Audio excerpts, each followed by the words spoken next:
This tutorial looks at a set of nested while loops that are drawing a series of rectangles.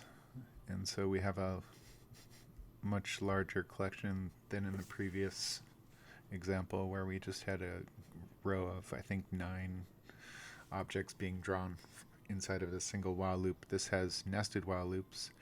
And if we walk through it, we'll run it so you can kind of see what the outcome is.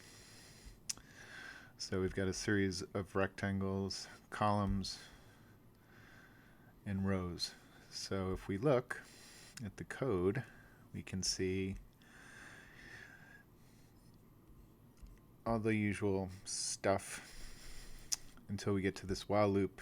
And then we've got an x position is less than or equal to, while the x position is less than or equal to the width minus 1, which is the same as the previous example. Except now it drops into a second while loop. And this one has a second test that's saying while the y position is less than the height minus 1, do this. And this is actually where the rectangles are being drawn. So it's testing the height, it's drawing a rectangle, and then it's incrementing up the y position. So that means it draws a whole column. Then when it reaches this point right here, it exits this while loop,